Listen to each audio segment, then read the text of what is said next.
Capricorn, tignan po natin kung ano yung mensahe para sa'yo ngayong araw. Pero keep in mind po na ito ay general reading lamang. So, hindi po lahat ay makaka-relate. So, be open-minded. Kung gusto niyo pong panoorin yung inyong other signs, yung big three po ninyo or even your Venus sign, check niyo po yun kasi baka mas dun po kayo makaresonate. At kung hindi pa po kayo naka-subscribe dito sa ating channel, please subscribe na po and pa-like na din ng, pa-click na din nung bell button para lagi po kayong updated every time na meron tayong uploads. At sa mga nais pong mag-avail ng ating private readings, ng ating rituals, ng ating Tiars products, meron tayong Tiars Afero Manifesto, meron tayo ditong Tiars EEA necklace, and we have Tiars bracelet. Magmensahe lang po kayo direct doon sa ating Facebook page. Makikita nyo yung link dyan sa description box. So as of now, nasa 121,000 followers na po tayo sa Facebook page. Tingnan natin kung ano ba yung energy para ngayong araw na to sa'yo. Capricorn.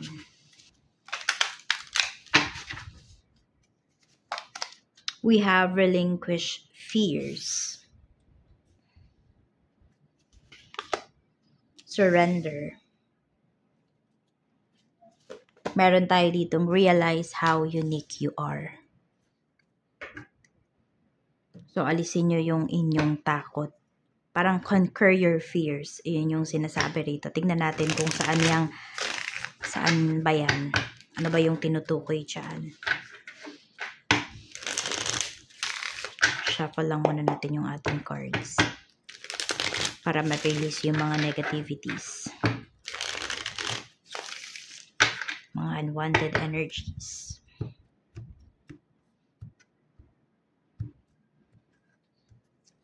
We have Queen of Pentacles. So, ito is sa pag-i-improve ng inyong sarili, sa pag-i-improve ng inyong kaperahan. So, pwede po kasi, 'di ba? Once na i-improve ninyo yung inyong pera, syempre, mas kokontrolin nyo ito. May mga tao ba na masasagasaan, Capricorn? May mga tao ba dito na sabihin natin, kung hindi mo man totally aalisin yung sustento mo sa kanila, is pwede po nababawasan mo. Yan.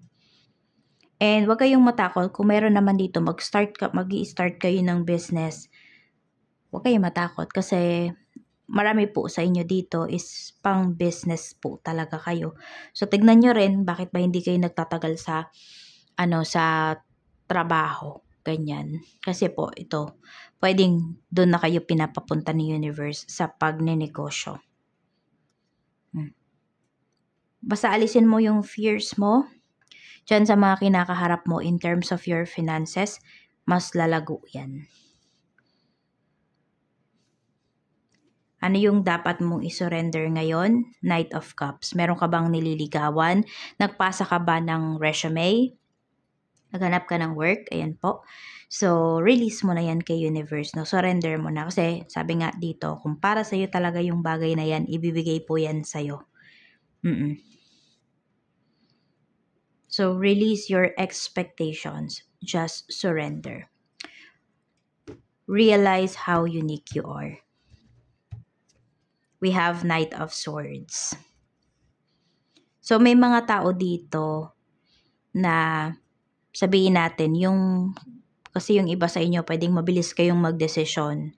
So, pero yung mga decisions naman na, madalas naman po, yung mga decisions ninyo is tama naman talaga para sa inyo.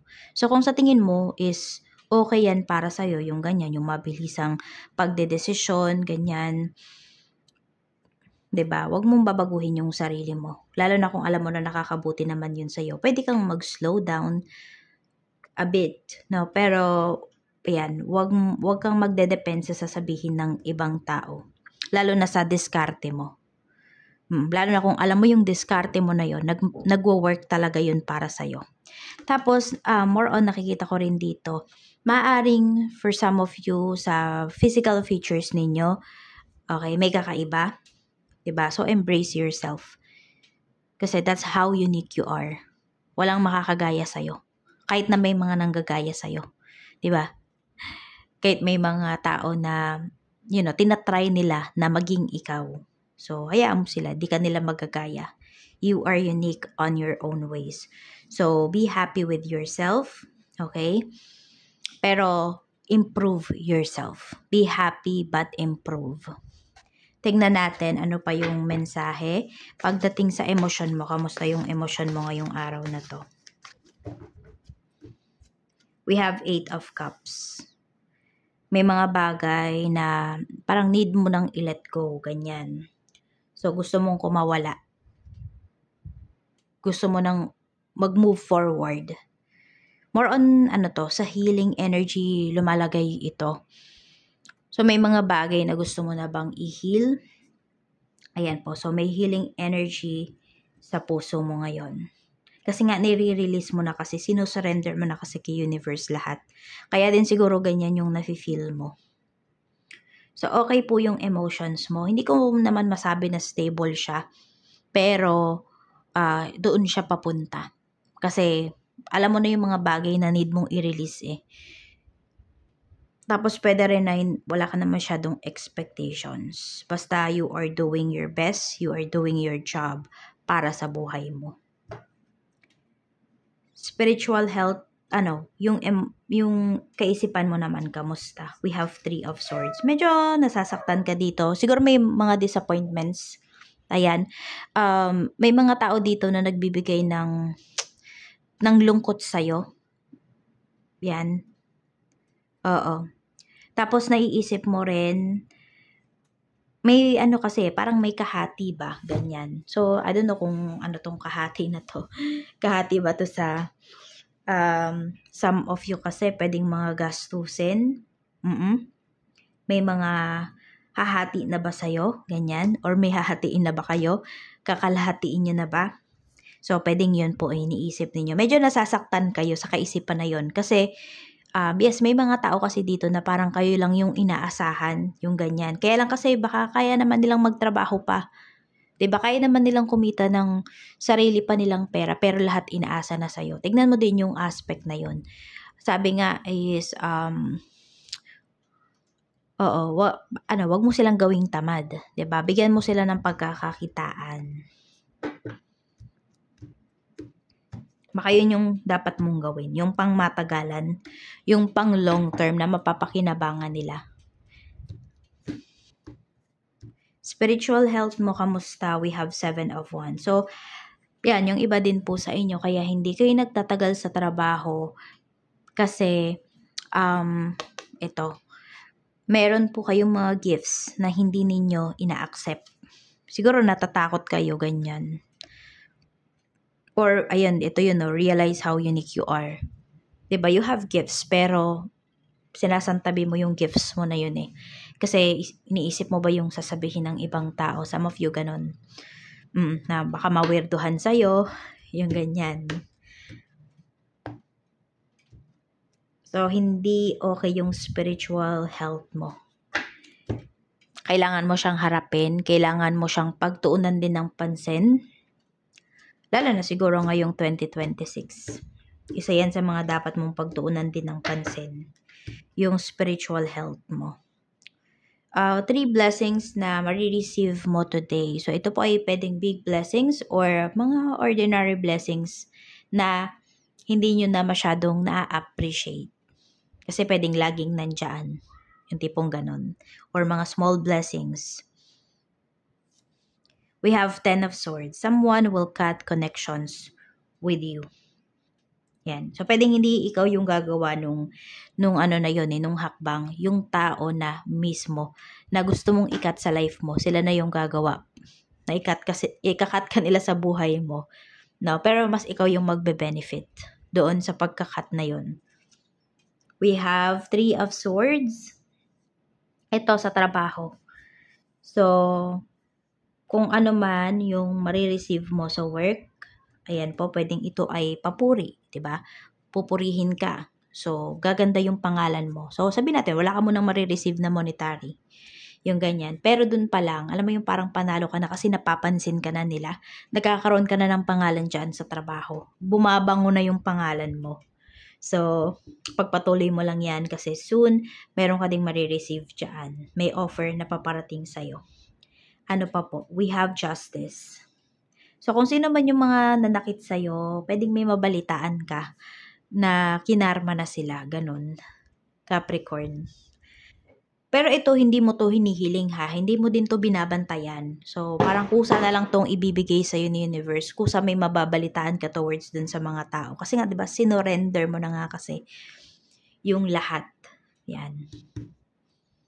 Tapos, kung meron naman kayo ditong mga mahalagang papeles na inaayos, maaayos po talaga siya. Makaka-receive na kayo ng magandang balita towards dun sa mga papeles na yon. Tignan natin pagdating naman po sa energy ng mga makakasalumuha mo today. Meron tayo ditong 3 of Wands. So, yung mga very hopeful yung mga tao na makakasalumuha mo ngayon. Tapos marami silang mga plano. More on pag may mga makikita mo sila, parang mga nagpaplano, pinag-uusapan yung mga plano nila. Ayan po yung pinapakita rito. Tapos, marami ba sa inyo nasa ibang bansa kayo? Ayan. Or more on travels, vacation yung pinag-uusapan. So, enjoy naman yung mga tao na sa paligid mo. Masaya naman sila sa life nila ngayon. Tignan natin. Pagdating naman sa, so, walang parang wala silang masamang tinapay sa'yo. Ganyan. O, parang they're living their own life. Sa work, we have 4 of Swords. Meron tayo ditong The Magician. So, tahimik naman sa trabaho, ginagawa nyo lang talaga yung work ninyo. Ganon din yung mga co-workers mo. Ayan, nagpo-focus sila sa sarili nila, sa trabaho nila. Wala masyadong usap-usap dito, parang busy lahat. Mga nag-iingat din kasi. Pwedeng nag-iingat sa gastos, kaya tahimik yung mga co-workers mo. Kaya very focused sila sa kanilang trabaho.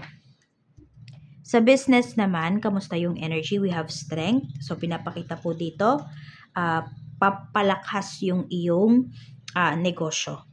Yan. So, kung medyo nakakaramdam ka ng tumal nitong mga nakakaraan, Capricorn, ayan, papunta na siya sa paglakas ng sales. We have the Tower. Meron lang tayo dito. Some of you may issues ba kayo dyan sa kung may nirerentahan kayong place? Pwedeng may issues, ganyan. So, isa din yun sa nagpabagal nung nung dating nung negosyo po ninyo. So, mag-cleansing po kayo dyan sa negosyo, dyan sa place po ninyo. Yan, kailangan nyo yun. Kasi medyo mabigat yung energy. Ganyan. Tignan pa natin pagdating naman sa sa mga clients mo. We have 6 of Cups. So, marami pa ring mga datihan ng mga clients na babalik-balik po sa inyo. Okay? Wala masyadong pinapakita dito ng mga new clients. So, siguro yun yung i-build ninyo, yun yung pag-focusan ninyo. Paano pa kayo mas makaka-attract ng mga bagong kliyente. Pero syempre, alagaan nyo din yung mga datihan ninyo ng mga clients, ng inyong mga suki. Sa staff mo naman, if meron ka, we have the Moon. May nagdadalawang isip dito kung magstay pa ba. Ayan, or kung may ni-request ka sa kanila, may favor ka na hinihingi sa staff mo, nagdadalawang isip yon. Meron din, meron na dito, diba, kung nagbigay na kayo ng bonus, ng ganon, 13th month pay, kung meron man, meron pa dyan parang magka-cash advance. Pinagdadalawang isipan kung mag-a-approach ba sa'yo about doon. Sa kaperahan naman, we have Page of Pentacles. So, okay din naman po yung inyong kaperahan. Ayan nga, pwedeng meron kayong pinag-aaralan na pagkakakitaan. We have Wheel of Fortune. Kung meron kayong balak tumaya ngayon, ayan, kung may mga numbers kayo na inaalagaan, tayaan nyo po ngayong araw. Kamusta naman yung gastos? Ace of Wands. Merong pinapakita dito na gastos for travel. Pero ito kasi, pwedeng pinag-iipunan nyo pa lang,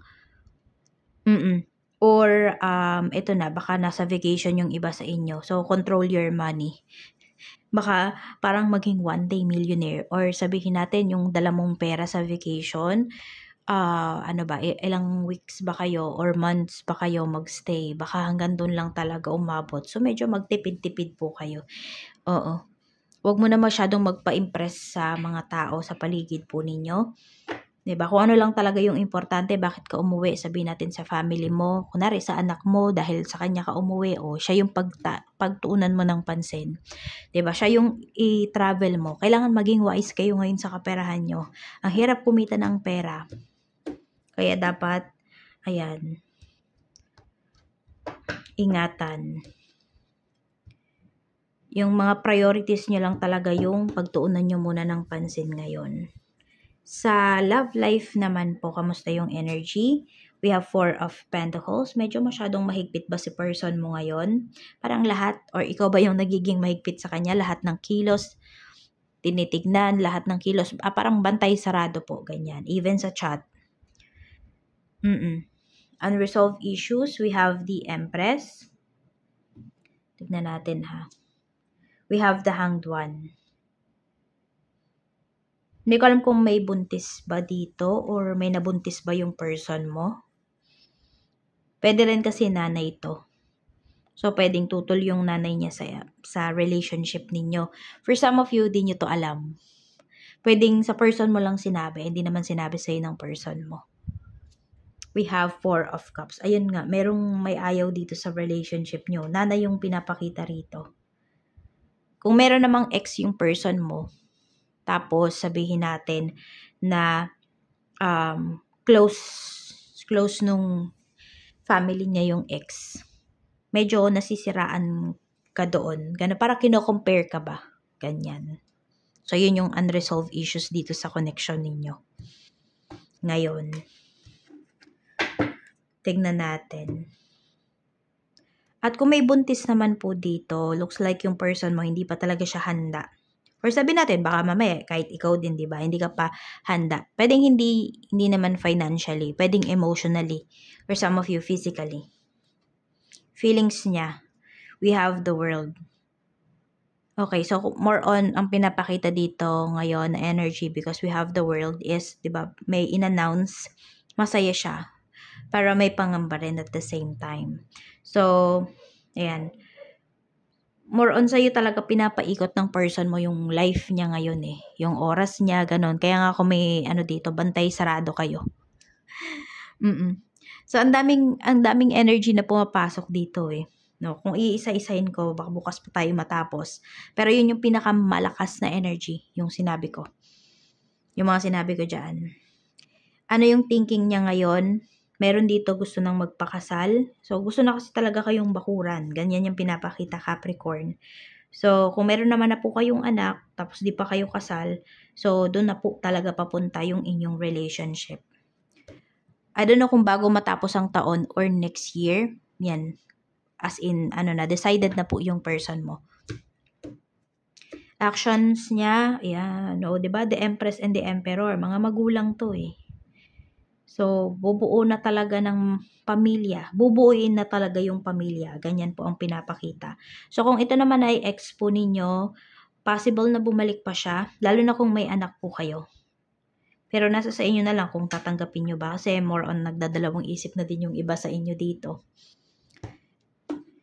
Check pa natin, ano pa yung mensahe. Mensahe pa po natin for Capricorn.